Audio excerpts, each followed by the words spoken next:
this and say this is an attack on our ability to conduct an investigation with integrity. There's hundreds of agents and analysts working on this investigation. It's not just Christopher Wray, the FBI director. So the FBI people, I'm going to tell you, are ticked. And they're going to be saying, I guarantee it, you think you can push us off this because you can try to intimidate the director? You better think again, Mr. President. You've been around for 13 months. We've been around since 1908. I know how this game is going to be played. We're going to win. Well, we've been around since 1776, globalist. So you imply you're the FBI and everyone at the FBI agrees with you. And it's like I said last year, they act like Mueller's the king of America, and he decides. No, there's separation of powers, an impeachment, an indictment in the House, a trial in the Senate would decide. But they want to have a fake indictment from the swamp, like every other court ruling against the president that later gets reversed. They're all getting reversed. It's out of the swamp. Now, Zack, again, is a known intel source, formerly with Army Special Operations Command out of Florida. And I mean, going back a decade ago, TV pieces, news articles, you know about his work. Did a lot of clandestine stuff as a great source. His info dovetailed with our hostage rescue team information that proved to be accurate as the whole Vegas narrative collapses, multiple shooters, other people arrested. It goes on. But he's been calling in for like a year. Has a lot of great sources. I know who Zack is. Zack is his real first name. The FBI certainly knows who he is. They've picked him up before, taking him into the military base, even though he's out of the military now in another position, to be questioned. But there's a civil war going on. Most people in the military agree with what he's doing. He's not giving out any secret information. He's giving out his own analysis and things he's getting from other sources. But, Zack, I should, before we get into the derailments that you've been saying, look for more of those to come. 3 of them in the last month, more fatalities today, 1 last week. Talking about what that is, getting into the Super Bowl threat in Little Mogadishu that you said on Friday. They'd rolled up some of the threats, but there was still a concern. The Super Bowl coming up here in just an hour or so. Or is it ongoing? I'm not even paying attention. Since you got picked up by the FBI the second time, questioning once, took you in once, the second time, what is the position from your colleagues and others, you coming on this show, this broadcast, and talking about this information? How you doing, Alex? It's great to be back on with you, and yeah, let's get right to it. You know, I have the support from everybody I work with and everything that's been going on. If you happen to be a patriot, if you happen to be aligned with freedom and what you think democracy should look like in a constitutional republic, you should be in line with me. Again, there are deep state factions, these intelligence operations, but the people around me, my friends, family, people who work with me physically, understand who I am, know who I am, and we get along well, and they respect and commend what I'm doing. I just wanted to get the sense of it because, you know, Trump got elected. He's a patriot. A year later, it's like, wow, validation, we did the right thing. And then to have the Democrats that are openly saying kill cops, race war, overthrow the country, to have them now all say we're Russian agents when they have the Russian connections is asinine. Can you speak to just the sense from your own, as a intelligence analyst that's done a lot of work and has had some high-level clearances, where the Republic is right now? Then let's get into the latest information about deep state actors and how they're trying to destabilize things. Yeah, absolutely. So there's 2 factions in the United States. There's legitimate government that's being ran by the White House right now, restoring the American Republic and the Second American Revolution. And then there's the deep state, the generational, just toxic poison that's been in the White House and been in our intelligence agencies for 20, 30, 40, 50 years. And literally the Donald Trump administration is combating that in patriots and generals and people within the military and within the private sector have been waiting for this. We needed to actually have the capability of doing this, and Donald Trump has given us that opportunity to do this. So, that's right. He was the breakthrough. And everybody now knows is the moment, so we're all piling on. That's why it's so powerful. That's why the deep state's so scared. The one point where, and I think you spoke about it last week, I'm sorry I couldn't get on Friday, I have a couple more breaking points, but the issue coming out of the left behind Obama, Bush, Clinton administration officials is this narrative against Russia, which is very dangerous and problematic. And I hope Trump's not following the line. I don't think he is. But, you know, we just had this Russian jet shot down over Syria by rebels that McCain, Obama, and our administration funded. This was a Russian jet shot down, and this missile was a U.S.-made missile. The Trump administration and our current administration is not backing these rebels, but these were absolutely backed by our administration during the Obama time, during the McCain's time. So this is very problematic, and the Russians are not happy about it. There was a light show in retaliation going on in Syria, but this is being backed by our deep state, left behind networks, and Turkey outright. So this jet that was shot down over Russia. I was about to say, where is Turkey on its invasion of Syria? Is that globalist deep state retaliation to the attempt to stabilize Syria? Absolutely, that's globalist deep state. But I mean, we don't have to have that short of that long of a memory. I mean, this is McCain, this is Obama. These are the rebels. They wanted Bashar al-Assad out of there. But well, I was about to say, it seems the only area that Trump is failing is being bullied into major escalations with Russia, moving heavy weapons into Ukraine, moving troops up to the border.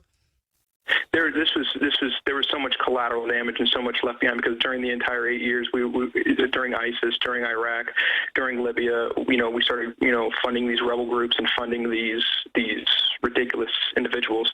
And our administration currently, the Trump administration, are no longer backing these rebel groups.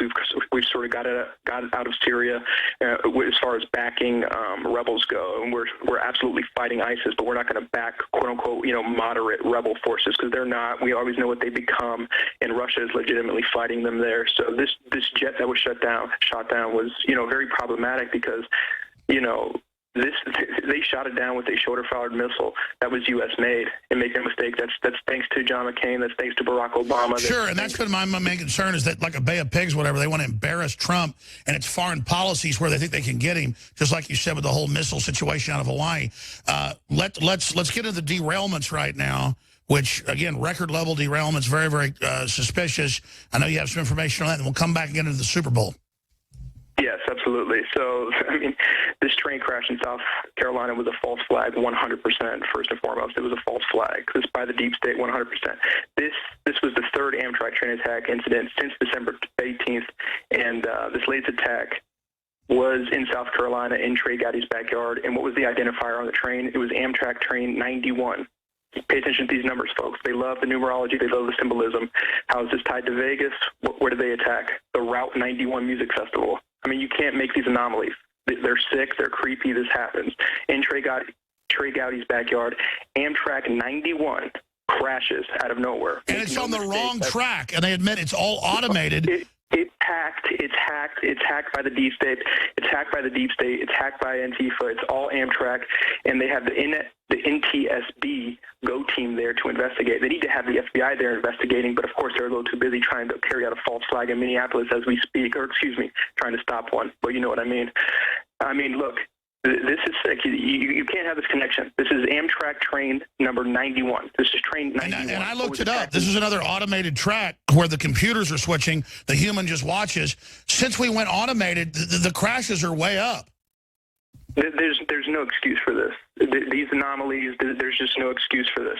And people are so sort of brainwashed, and they're so, into one team where they just cannot believe that Trump could do any good, that just go with the mainstream media. Sure, I know the globalists don't want to go to prison, so they'll say, watch this number, and then that gives them solace to their underlings when they see the number over and over again. What does 91 mean? Well, they love the nines and the ones. Just go 911, go 9/11. They keep on doing it. It's 9/11. It's the Route 91 Music Festival in Vegas. This is Amtrak train 91 that's being attacked. This is a symbol. This is a signature. It's like leaving an ace of spades of your assassination team in Vietnam.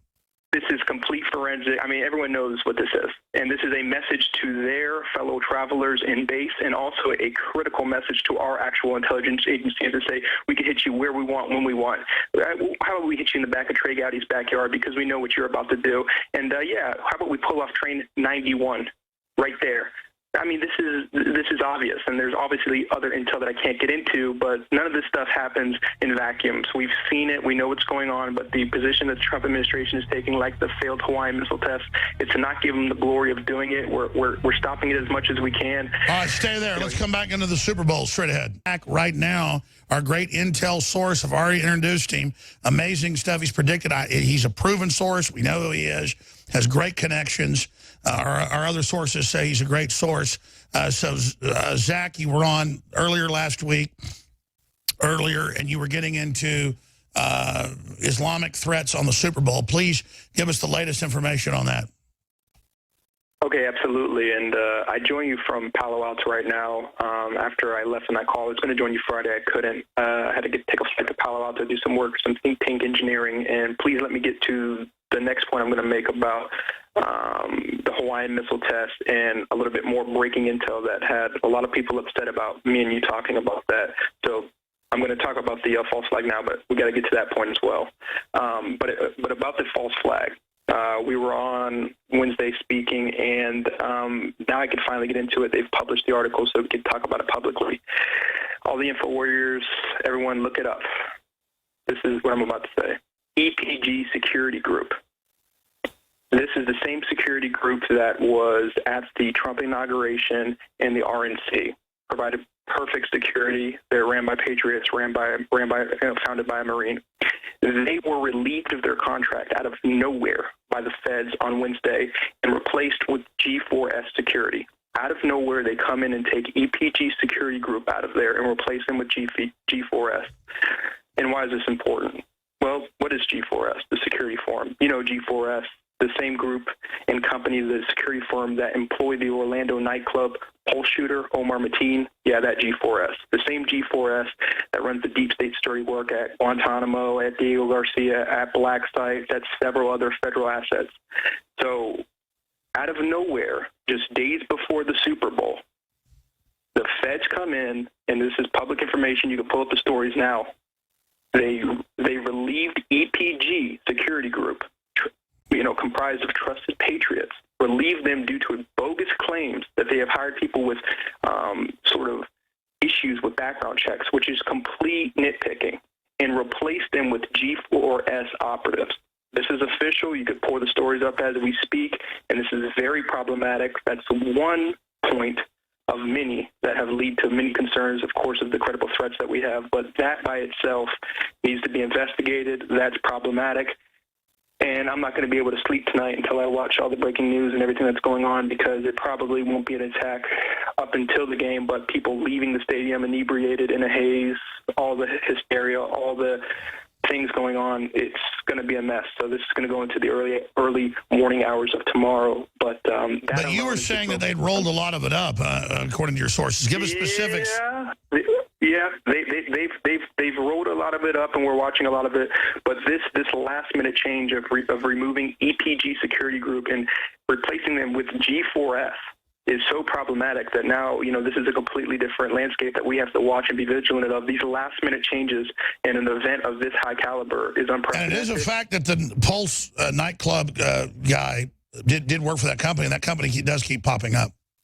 And EPG specifically, they get them on, essentially typos on applications. Nothing legitimate. The EPG is legitimate. They work with the Trump administration. They work during the RNC convention. They work during the inauguration. It's comprised of patriots, special operators, and the likes.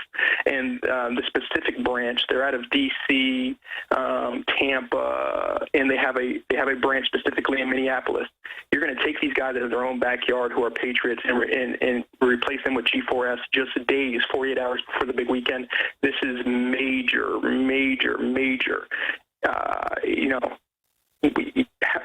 watching them. We're doing what we can, but this was a move at the behest of the FBI, and obviously your buddies there, Phil Mudd, talking about 1908. They want to pull something off, and we're watching them, and we're hoping for the best. Well, you look at how crazed Mudd and all of them are about how they're going to kill the president on TV and how they're going to overthrow and how they're winning. That looks like desperation to get their stay-behind networks to believe that they're actually still going to win, so stay at your post.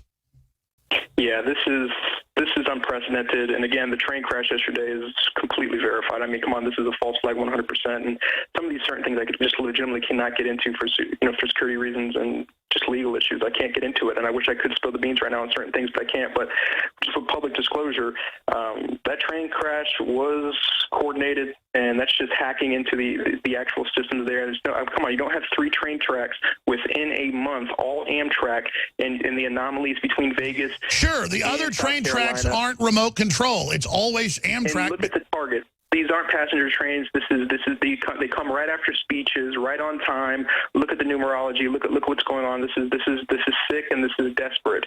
And there's just a lot going on. They also use it to change the subject each time in a key cycle. 100%. And you notice when I was on with you on Wednesday, we spoke about the failed missile test and the false flag there. Look. I got a lot of flack for talking about that, and I was kind of advised to sort of stay off certain things, but there's nothing problematic. This is public information, and I'm not going to be threatened or thrown off by anything if it's going to make my life a little bit uncomfortable. Listen, when we moved, people need to know this right now, and they could start Googling, they could pick this stuff up. Just Google Chinese mind warfare. This is Chinese deep state and rogue U.S. globalist forces. There's false flags. By the way, let me stop you. That's not even hidden. That the Chinese dictator came to Davos a year ago and said, "I will save you," and they're admittedly funding everything after the Saudis got cut off, and they are engaged in all this domestically. So we see the major fleet of Navy destroyers make their way to the Pacific last year. And what happens last year? We have the USS Fitzgerald and the USS John McCain both get attacked.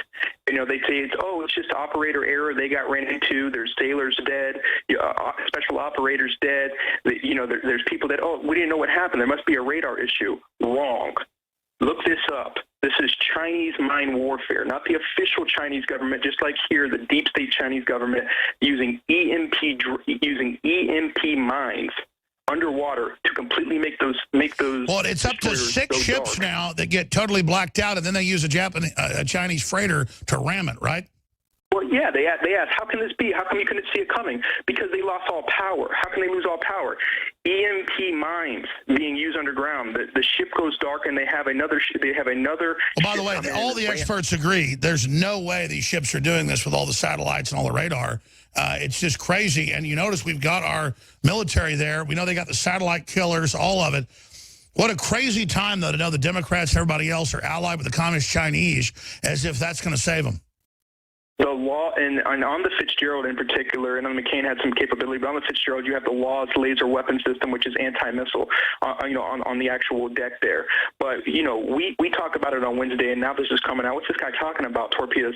Look what CNN, and people could pull this up right now. Listen, I've got the young man that was at the inauguration coming up that Trump talked about putting the flags on veterans' graves and the whole NFL thing. He's coming up in like 5 minutes, but I want you to finish up on the destroyer specifically, because I want to ask the question, is the United States going to start striking back? I am your host, Alex Jones. Hollywood, the mainstream media, the NFL have been pretty much seized by globalists, their leftist ideology, but people are fighting back everywhere, not just President Trump. Coming up in just 3 or 4 minutes, Preston Sharp, the young man who President Trump had at the inauguration as an example of the opposite of the people taking a knee during the whole NFL debacle during the Star-Spangled Banner.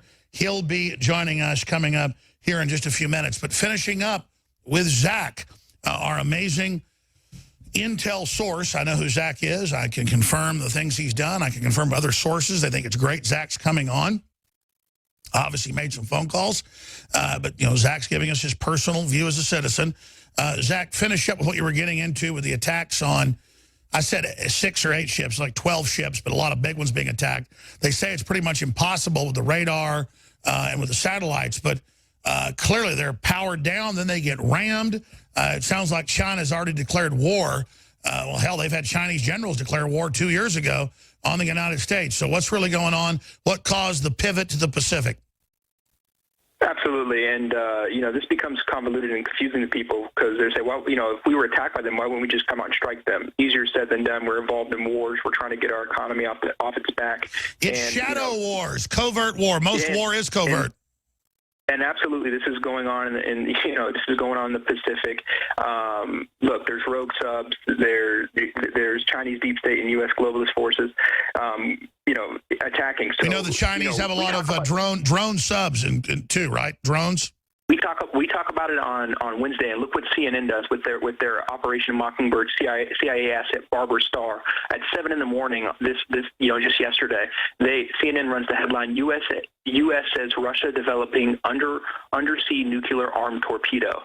Just as the White House is caught in a political minefield over the Russia investigation, the Pentagon is taking its toughest line yet against Russia's resurgent nuclear forces. They're trying to spin this into a Russia thing when this is a deep state Chinese thing, where this is a real Navy issue, where there's fight in our waterways, there's fights in our railways, and they're trying to divert our attention because they are running for their life. This is really going on, and some of this stuff is obviously very, very secret. We can't get into some of it, but there's wars going on in the Pacific in these waterways, and them putting out headlines trying to, lure Russia into it or tie Russia to it as they knock down their jet over Syria is just ridiculous. And I know Trump sees it. I need him. They knew what they were doing when they're trying to tie him with the Russian collusion. He's going to deal with the memo and hopefully get that off his back. But he needs to.